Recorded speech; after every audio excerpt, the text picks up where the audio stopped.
Las leyes del movimiento de Newton.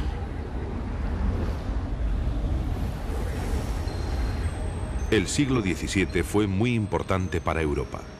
La exploración y posterior explotación de los nuevos territorios trajo consigo una gran evolución en la economía. Las comunicaciones mejoraron mucho y en esta época se sentaron las bases de la ciencia moderna. Durante este siglo se produjeron una serie de descubrimientos científicos de gran importancia para el desarrollo de la civilización europea. Así, por ejemplo, el estudio de la circulación sanguínea fue desarrollado por Servet y Harvey y culminado por Malpighi con el descubrimiento de los vasos sanguíneos capilares. Por su parte, Leibniz fabricó en 1673 una máquina que podía multiplicar y dividir y que se puede considerar como precursora de las actuales computadoras. En este siglo se iniciaron los estudios sobre la naturaleza de la luz, que culminaría Einstein siglos después con su teoría de la relatividad. También en este siglo, el británico Edmund Halley estudió a fondo el comportamiento de los cometas y afirmó que estos describen una órbita alrededor del Sol. La sonda Giotto se acercó en 1986 al cometa descrito por Halley. En el siglo XVII vivió uno de los mayores genios científicos de todos los tiempos, Isaac Newton. Sus ideas modificaron el pensamiento científico de la época. Cuenta la leyenda que la caída de una manzana le inspiró la ley de la gravitación universal. También estudió la naturaleza de la luz y su descomposición en colores e impulsó la ciencia de la óptica. Construyó un nuevo telescopio, el reflector, cuyo mecanismo de captación de la luz es el mismo que el de muchos de los sofisticados aparatos actuales.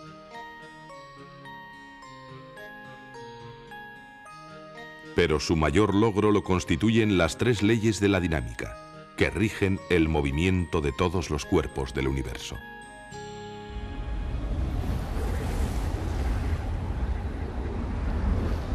Primera ley de Newton. La fuerza, desde el punto de vista científico, se puede definir como la acción que produce cambios en el movimiento o estado de tensión de los cuerpos.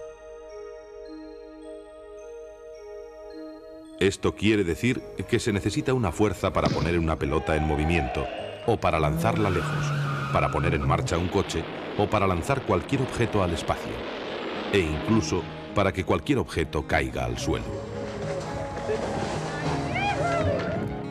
En general, el movimiento de los cuerpos cumple las tres leyes de la dinámica. La primera ley o principio de la inercia dice que todo objeto en reposo o con un movimiento constante no cambia su estado a menos que sobre él actúe una fuerza. Esta ley se comprueba más fácilmente en los cuerpos en reposo. Si un libro en reposo cambia de posición, es porque algún tipo de fuerza ha actuado sobre él.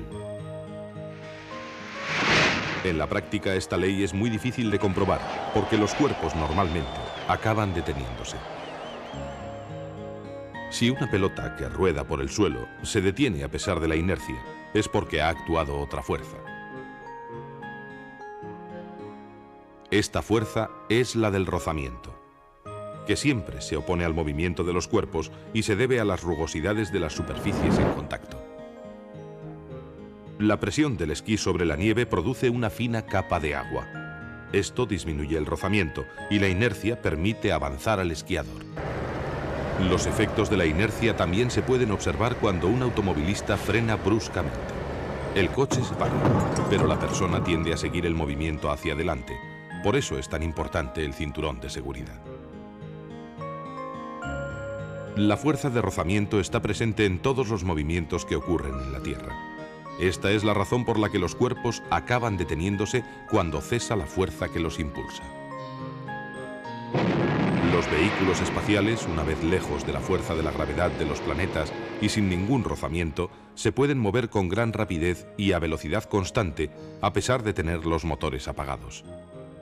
Aunque ninguna fuerza los impulsa, siguen moviéndose debido a la inercia. De esta forma, las sondas espaciales consiguen recorrer enormes distancias.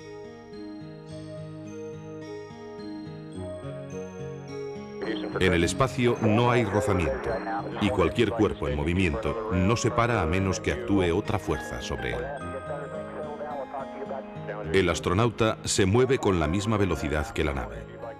De acuerdo con el principio de inercia, siempre se moverá con la misma velocidad y en la misma dirección. Durante este paseo espacial, el astronauta controla el movimiento mediante el impulso de chorros de gas que emite este artefacto con forma de sillón. Este aparato le proporciona la fuerza necesaria para anular la inercia y moverse en la dirección que quiera.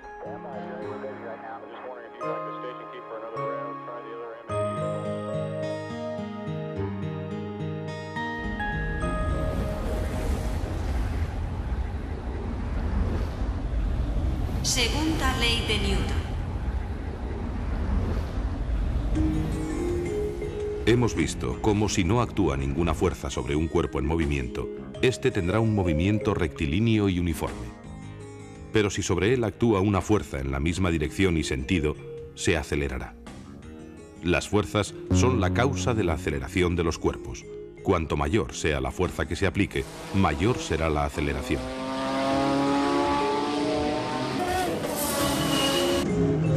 En un coche, la aceleración que se consigue depende de la fuerza que es capaz de transmitir el motor a las ruedas. Es decir, la aceleración que adquiere un cuerpo es proporcional a la fuerza que se le aplique. Esta es la segunda ley de Newton o principio fundamental de la dinámica. Si se aplican dos fuerzas iguales a dos objetos de diferente masa, estos tendrán diferente aceleración.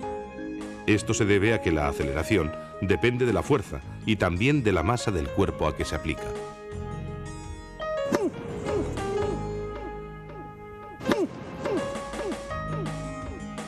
Decimos masa y no peso, porque son magnitudes diferentes. La masa es una propiedad de los objetos que depende de la cantidad de materia que contienen.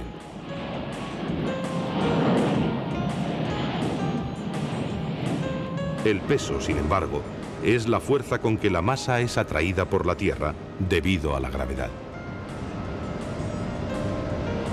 En el espacio exterior, donde no hay gravedad, los cuerpos, aunque tienen masa, no pesan.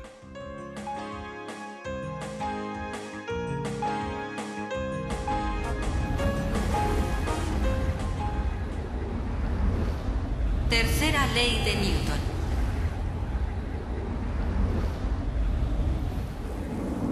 El despegue de un cohete supone una aplicación de la tercera de las leyes de Newton, también llamada de acción y reacción. La fuerza de expansión de los gases de combustión del cohete actúa en todas direcciones por igual. Los gases solo pueden salir por la abertura posterior y como reacción, el cohete se mueve en la dirección contraria. Esta tercera ley dice que si un cuerpo ejerce una fuerza o acción sobre otro, el segundo ejerce simultáneamente sobre el primero otra fuerza igual y de sentido contrario, es decir, una reacción. Estas fuerzas no se anulan porque actúan en cuerpos distintos. Esta ley se puede comprobar en el retroceso de las armas de fuego. La acción del disparo de la bala hacia el exterior produce en el cañón una reacción de retroceso. La bala pesa mucho menos que el cañón y sale a toda velocidad. El funcionamiento de los helicópteros también es una aplicación de esta ley. Las aspas del helicóptero producen un flujo descendente de aire y esto hace que el aparato, como reacción, ascienda. Gracias a Newton y a sus leyes de la dinámica, hoy podemos comprender muchos de los fenómenos físicos que suceden a nuestro alrededor. Acceso a resumen.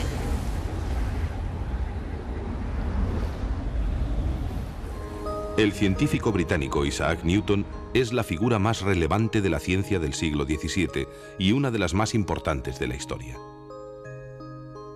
Su contribución más importante son las leyes del movimiento. La variación del movimiento de los cuerpos se produce por la acción de fuerzas. Hace falta aplicar una fuerza para acelerar un coche o para lanzar un vehículo al espacio.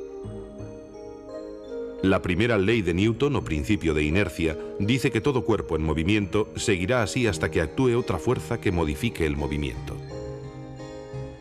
En la práctica, los cuerpos se acaban deteniendo debido a la fuerza de rozamiento que se opone al movimiento y se debe a las rugosidades de las superficies en contacto. Se puede comprobar la inercia cuando un coche va en movimiento y se produce un frenazo o un choque frontal. Los individuos del interior tenderán a seguir con el movimiento que llevaban, por eso es necesario el cinturón de seguridad. La segunda ley dice que la fuerza que afecta al movimiento de un cuerpo produce una aceleración. Esta aceleración depende de la fuerza aplicada y de la masa que tiene el objeto que se quiere acelerar. La masa es la cantidad de materia que tiene un cuerpo, mientras que el peso es la fuerza con que la Tierra atrae a la masa. La tercera ley de Newton dice que si un cuerpo ejerce una fuerza sobre otro, este último ejercerá simultáneamente la misma fuerza sobre el primero.